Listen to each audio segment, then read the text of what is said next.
اهلا بيك في الفيديو الثالث من 4 فيديوهات هنكون بنتكلم فيها على جزئية البراند فويس واهميتها من البراند ايدنتيتي اللي هنكون بنبنيها، وازاي نكون بنعمل حاجة زي كده. في الفيديو ده هنكون بنتكلم على الخصائص اللي بتصف البراند فويس القوي، البراند فويس اللي نقدر ان احنا نستخدمه ونستفيد من الشغل اللي اتحط فيه. في 6 حاجات بتصف البراند فويس القوي. الصفة الأولانية اللي المفروض أظن تبقى واضحة إن البراند فويس القوي بيعبر عن شخصية البراند بالكلام. وهنا لازم يكون في توضيح بسيط إن ما ينفعش البراند فويس تكون في اتجاه والبراند بيرسوناليتي تكون في اتجاه تاني.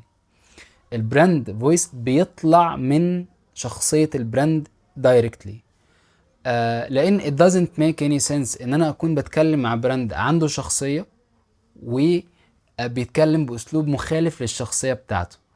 ده بيخليني اخسر فكره الكوهيرنس اللي انا كنت عاوز اكون بستفيد منها، او دي اول حاجه اصلا اتكلمنا عليها في الفيديو اللي فات. فالبراند فويس القوي لازم يطلع من شخصيه البراند دايركتلي، لازم يعكس شخصيه البراند بكل تفاصيلها، وما ينفعش يكون بيخالفها باي حال من الاحوال. النقطة التانية ان البراند فويس محتاج يكون مرن كفاية علشان يستخدم في كل السياقات الممكنة.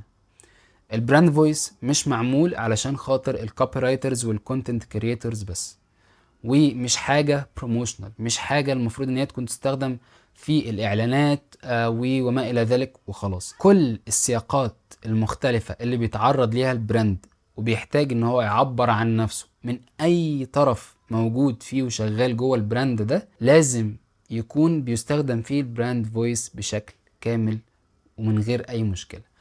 اي براند فويس هتحس ان هو بيعجز معاك في سياقات معينة، البراند فويس ده ناقص. البراند فويس ده محتاج يكون مرن عن كده. اما الصفة الثالثة ان البراند فويس القوي محتاج ان هو يكون بسيط كفاية ان كل الناس الانفولد مع البراند ده تكون قادرة تفهمه بشكل كويس جدا جدا جدا، وتقدر ان هي تستخدمه من غير اي مشكلة. اي زيادة في تعقيد الطريقة اللي البراند بيعبر بيها عن نفسه هتكون بتؤدي الى نتيجة عكسية غير اللي احنا اصلا كنا عاوزين نطلع بيها لما كنا بنحاول نطلع البراند فويس.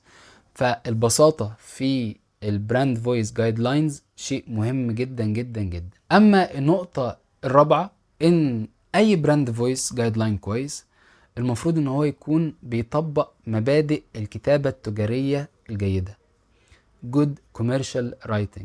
هنا في شوية كلام. الجود كوميرشال رايتنج او مبادئ الكتابة التجارية الجيدة هي حاجات بتنطبق على اي عمل تجاري ممكن. يعني مثلا اي بيزنس المفروض ان هو يكون واضح في الطريقة اللي هو بيعبر بيها عن نفسه. فما ينفعش تيجي تقول لي والله جزء من البراند فويس بتاعي ان انا كلير. لا، هو انت كده كده لازم تبقى كلير. مفيش حاجه اسمها انا كلير وفي براند تاني مش هيبقى هو ده كله لازم يكون بينطبق على 100% من البراندات اللي بتكترث بانها تكون بتكوميونيكيت افكتفلي مع الاودينس بتاعها. واحد من المصادر الكويسه جدا في الجزئيه دي اتكلمت في الكتاب بتاعها عنها بشكل كويس هي ليز دويج في الكتاب بتاعها بتاع براند لانجوج ذا وورد تري واي. واظن ان يعني دي من الحاجات اللي ينفع تلاقي ليها مصادر كتير جدا جدا اونلاين. اكتب بس principles of good commercial writing هتلاقي فيه كتب كتير في الجزئية دي او حتى فيديوهات. واظن ديفيد اوجلفي، انا ما قريتش الكتاب بس ديفيد اوجلفي في اوجلفي اون ادفرتايزنج كان رشح كتاب بيتكلم على الجزئية دي. انا مش متذكر الاسم، ممكن احاول اشوفه واحط الصورة بتاعته هنا. فالمصادر متعددة ولكن الفكرة واحدة، اي براند فويس لازم يكون بيتبع مبادئ الكتابة التجارية الصحيحة. خامس حاجة ان اي براند فويس قوي لازم يكون فيه قواعد بتوضح كل تفاصيله على هيئة اعمل وما تعملش. ودي نقطة مهمة جدا ومش كل الناس بتتكلم عنها. فكرة الرولز انا اتعلمتها من حد مش متذكر اسمه بصراحة بس انا كاتبه في المقال. هو كان شغال في منظور اللي هي البنك او حاجة زي كده. كان بيتكلم على فكرة ان البراند فويس رولز من الحاجات اللي بتاخد البراند فويس جايد لاينز من الحتة الثيوريتيكال للحتة البراكتيكال اللي نقدر من خلالها ان احنا نطبق البراند فويس جايد لاينز دي في اغلب السياقات الممكنه او كلها تقريبا. وده حقيقي فعلا. انا لما بدات استخدم الرولز في البراند فويس جايد لاينز اللي بطلعها، الليفل اوف براكتيكاليتي بتاعها عالي بشكل كبير جدا جدا. فاي براند فويس جايد لاين محترم بيحتاج ان هو ينكلود كل التفاصيل اللي بتعبر عنه بشكل كويس جدا في قواعد متنوعه، تكون جامعه مانعه، جامعه لكل تفاصيل البراند فويس، مانعه لاي حاجه تانية ان هي تخش جواه. اما النقطه السادسه والاخيره، هي ان اي براند فويس قوي بيكون قابل لان انا ادرب الناس عليه، وان انا كمان اوظف فيه الاي اي بشكل افكتيف جدا وافيشنت. ودي نقطة مهمة جدا جدا.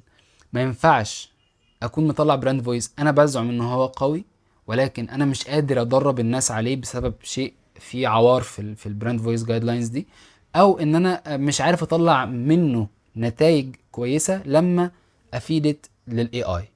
فالهول مارك بتاعه البراند فويس جايد لاينز المحترمه اللي ينفع ان انا اقول ان دي تحط فيها شغل كويس جدا، ونقدر ان احنا نكون بنحقق منه الاهداف اللي اتكلمنا عليها في الفيديو اللي فات، ان انا اقدر ادرب الناس عليه، واقدر اكون بطلع من الاي اي من خلاله شغل كويس جدا. دي هتكون نهايه الفيديو الثالث. الفيديوهات الثلاثه ده والاتنين اللي فاتوا يعتبروا هم تمهيد للفيديو اللي جاي، اللي هيكون فيه ازاي بقى نكون بنعمل البراند فويس جايد لاينز. انا بشوف ان ده يعني شيء مهم جدا، لان فهم احنا بنعمل ايه وبنعمله ليه لا يقل اهمية عن البروسيس والسيكونس اللي المفروض نكون بنمشي عليه واحنا بنعمل الحاجة دي.